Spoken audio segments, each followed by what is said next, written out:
At 2:16 in the morning, I woke up to the kind of sound that makes your whole body forget how to breathe. It wasn't thunder.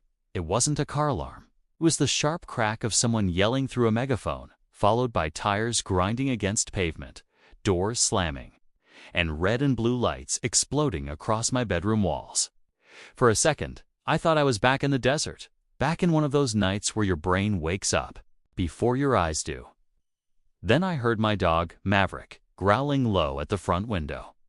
I got out of bed, pulled the curtain back, and saw half the county sheriff's department spread across my quiet little street like they were filming the final scene of a crime movie. Deputies were moving between lawns. Unmarked SUVs were parked at odd angles. Somebody was yelling, "Hold the line," into a radio. And right there, in the middle of it all, was the empty space where my old Greenland cruiser was supposed to be, not moved, not relocated. Gone in its place, sitting under the porch light like a bad joke, was an orange cone with a laminated note zip-tied to it. Unauthorized vehicle removed by order of Silver Creek Community Association. I just stood there, barefoot, holding the curtain, trying to decide if I was still asleep. Because that Land Cruiser wasn't just my truck. It was evidence. It was bait. It was wired from bumper to bumper as part of a county task force operation that had been building for 6 months. And the woman who had it towed was my HOA president, Beverly Vance, a woman who once fined a retired firefighter $75 because his birdbath was emotionally disruptive to the streetscape. My name is Garrett Cross. I'm 41 years old. I used to fix radios and comm systems for the Army before I came home to Oregon and started consulting part-time for local law enforcement. Nothing glamorous. Mostly technical work. Cameras, trackers, signal repeaters. The boring stuff that keeps cases from falling apart. When I bought my little house in Silver Creek, I wanted quiet. That was it. A garage, a fence for Maverick, and neighbors who waved without needing to know your whole life story. For about 2 weeks, I thought I had found it. Then Beverly Vance knocked on my door. She was dressed like she was heading to brunch with a city councilman. White blazer, pearl earrings, clipboard tucked under one arm. She smiled at me the way people smile when they have already decided you are guilty. "Mr. Cross," she said, looking past me at the driveway. "We need to discuss the military vehicle." I glanced back at the Land Cruiser. It was old, sure. Forest green, steel bumper, roof. Rack a little dented around the edges, but it was clean, registered, insured, and sitting in my own driveway. "It's not military," I said. "It's a Toyota." She blinked like I had insulted her bloodline. "It gives a militarized impression." I remember almost laughing, because what do you even say to that? "Instead," I said, "it's part of my work." Her smile tightened. "Around here, work vehicles are kept in garages. We maintain a certain tone in Silver Creek." A certain tone. It became her favorite phrase. My garbage cans disturb the tone. Maverick's red collar disturbed the tone. My porch chair, which I bought at a hardware store for $19, apparently disturbed the tone so badly that she mailed me a warning letter with 2 highlighted sections of the HOA handbook. But the Land Cruiser became her obsession. At first, it was little notes. Then formal warnings. Then photographs taken from across the street. She said it looked abandoned. She said it lowered home values. She said children were afraid of it, which was interesting because every kid on the block wanted to know if it had night vision. What Beverly didn't know was that yes, it actually did. The sheriff's office had been tracking a crew stealing high-end equipment from construction sites and moving it through quiet neighborhoods at night. Silver Creek sat right near a service road they liked to use. My driveway had the perfect line of sight. So the task force asked if my Land Cruiser could sit out front for a few weeks with hidden cameras and a signal relay inside. I said yes, because I thought helping catch thieves was more important than keeping Beverly's emotional streetscape intact. The instructions were simple. Park it where they told me. Don't move it unless they called. Keep the wheel chain on so nobody could claim it was abandoned or easily removable. So there it sat, legal, locked, and quietly recording. Beverly hated it more every day. One afternoon, she caught me unloading groceries and marched up the driveway like she had been waiting behind a bush. "That vehicle has been stationary for 11 days, she said. "It's been angled twice," I said. "You watch me do it." "That's not the point." "What is the point?" "Beverly." She leaned closer, lowering her voice. "The point is that people like you move in and think rules are optional because you have a uniform in your past." That one hit harder than I expected. I had dealt with people talking down to me before. But there was something ugly in the way she said, "People like you." Like I was some kind of stain she had to scrub off the neighborhood. I kept my voice calm. "Don't touch my truck," she smiled. "Then don't make me enforce the bylaws." 2 days later, while I was at the hardware store buying a new latch for my back gate, Beverly enforced the bylaws. My neighbor, Carmen Ortiz, saw the whole thing from her kitchen window. Beverly came down the sidewalk with bolt cutters in one hand and her phone in the other. Behind her was a flatbed truck with no company logo, just a driver in a faded cap who looked like he wanted cash and no questions. Carmen later told me Beverly pointed at the Land Cruiser and said, "Cutting through nonsense is still leadership." Then she snapped the chain off my front wheel. The camera over Carmen's garage caught the sound clear as a gunshot.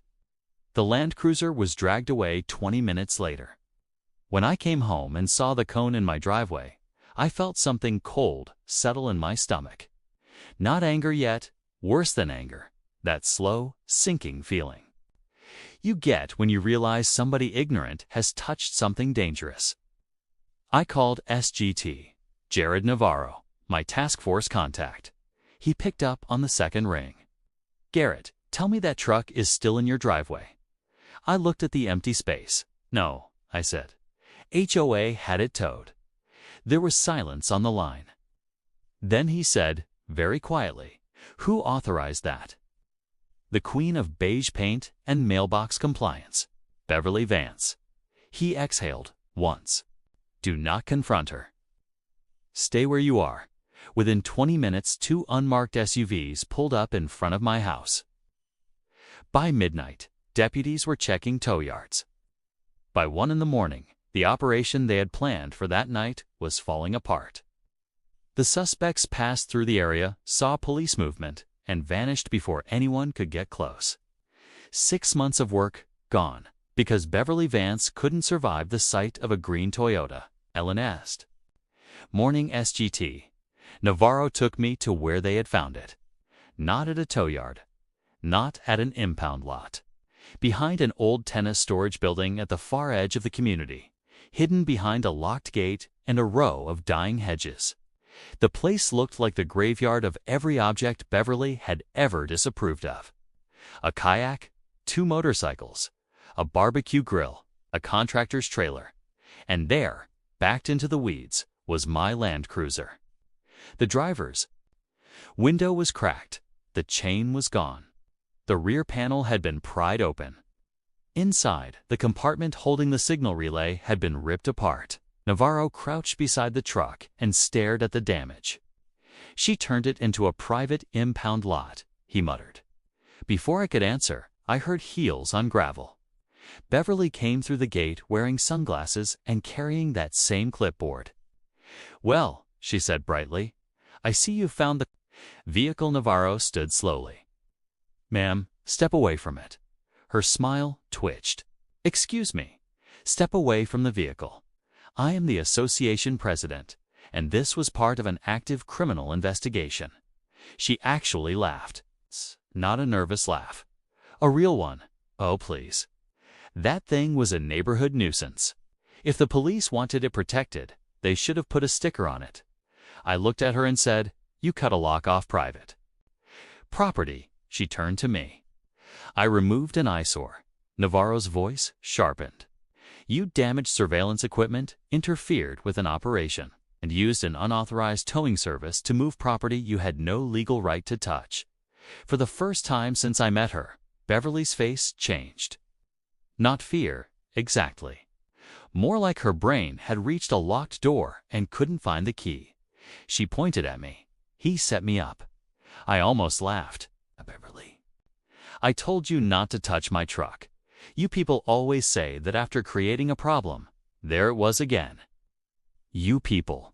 Carmen's footage, the damaged equipment, the illegal storage lot. It all moved fast after that. By evening, the board called an emergency meeting at the clubhouse. Beverly tried to control the room from the moment she walked in. She wore a navy dress, red lipstick, and the expression of someone who believed volume could replace truth. This meeting, she began, is about misinformation, intimidation, and the dangerous militarization of our peaceful neighborhood. Someone in the back whispered, "Here we go," loud enough for half the room to hear.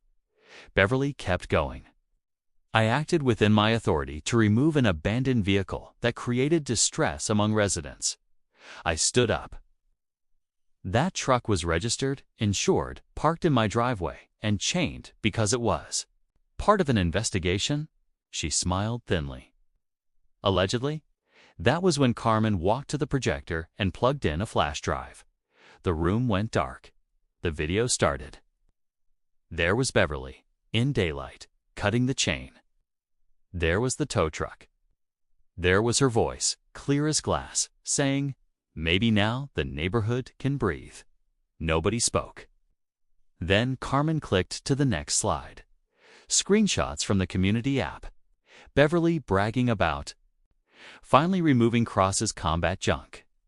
Beverly telling residents that some men only understand consequences. Beverly claiming she had special discretion as president. The board members looked like they wanted to crawl under the folding tables. Then Sergeant Navarro stepped forward with a folder. "We reviewed your association bylaws," he said. "There is no emergency authority allowing the president to seize a resident's vehicle from private property. There is no record of a board vote, no licensed tow receipt, no legal impound notice. What we do have is damaged investigative equipment and a compromised case." Beverly grabbed the microphone. "This is harassment." I said, "No, Beverly. This is what happens when nobody tells you no for too long." That line landed harder than I expected. A board member named Mr. Wallace, a man who had barely spoken in the 3 months I lived there, stood up and cleared his throat. I moved to remove Beverly Vance as president pending legal review. The room froze. Then Carmen said, "Second." Hands went up, one after another. Beverly stared at them like betrayal was a language she had never learned. "You can't do this," she snapped. "I built this community." "No," I said. "Quieter now." "You scared it into silence." That was the moment she lost the room. She stormed out, calling everyone cowards. But by then, the old spell was broken. After that, Silver Creek changed almost overnight. People started comparing letters, fines, threats, secret charges buried under community maintenance. A retired couple revealed Beverly had made them repaint their porch twice. A single mom showed emails where Beverly threatened legal action over sidewalk chalk. The guy on Cedar Lane said his motorcycle had disappeared 2 years earlier, and now he knew exactly where it had gone. The police investigation widened. The HOA's insurance company ordered an audit. That audit found years of unauthorized spending. Towing fees, contractor payments, storage locks, legal consultations charged to vague administrative lines. Beverly tried one last desperate move. She held a press conference outside the courthouse with a lawyer who looked like he advertised on late-night television. He claimed I had baited her. He claimed the county failed to label the vehicle. He claimed Beverly was a victim of weaponized suburbia. A reporter asked, "Did your client cut the chain?" He said, "That is an oversimplification." The internet did not let that one go. Within a day, people were posting memes of Beverly holding bolt cutters like a movie villain. Someone edited dramatic music over the security footage. Somebody else made t-shirts that said, "That is an oversimplification. I won't." Pretend I didn't laugh. But underneath the comedy, I was still angry. My work had been damaged. A real case had been hurt. And for months, I had swallowed insults from a woman who thought kindness was weakness and patience meant permission. Then came the morning everything ended. I was drinking coffee on my porch when 2 sheriff's vehicles rolled up in front of Beverly's house. No sirens, no drama, just quiet authority. She opened the door after. The third knock. Her hair was pinned badly, her face pale, her clipboard nowhere in sight. They didn't drag her out. They didn't need to. She walked down those perfect stone steps with her hands in front of her, looking stunned that consequences had finally found her address. The charges weren't as theatrical as the internet wanted, but they were real. Criminal mischief, unauthorized towing, interference with an investigation, misuse of association, funds. She later took a plea deal, paid restitution, resigned permanently, and was barred from serving on any community board in the state for 10 years. Silver Creek voted to dissolve the HOA 3 weeks later. The first thing my neighbors did afterward was throw a block party without asking anyone for permission. Carmen put up purple lights. Mr. Wallace grilled burgers in his driveway. Kids drew dinosaurs and spaceships all over the sidewalk. Maverick stole a hot dog and became a local legend. As for the Land Cruiser, the county repaired it. They even upgraded the system, though I stopped using my driveway for anything official after that. I painted the truck a deeper green and added a small line under the rear window. Not abandoned, just underestimated. Sometimes people ask me if I regret staying calm. Honestly, some days, yes. There were moments I wanted to shout, to slam doors, to give Beverly the kind of reaction she seemed hungry for. But staying calm let the truth get louder than my anger. And that is what people like Beverly never understand. Control is loud. Power is loud. Ego is loud. But the truth has patience. It waits. It records. It gathers witnesses. And when it finally walks into the room, it doesn't need to scream. So here's my question for you. Is Beverly just a rule-obsessed HOA president who made one terrible mistake? Or was she exactly what happens when a community gives one person too much unchecked power? Would you have stayed calm if someone cut the lock off your vehicle and tried to hide behind the rules? Drop your thoughts in the comments and subscribe to Ho Drama Neighbor for more. Because I really want to know where you stand. Was this justice, revenge, or just a neighborhood finally waking up? And if you've ever dealt with an HOA, bully, a power-tripping neighbor, or someone who thought a title made them untouchable, tell your story below. Like this video, subscribe for more real-feeling neighborhood stories. And remember, sometimes the smallest act of arrogance is all it takes to bring the whole kingdom down.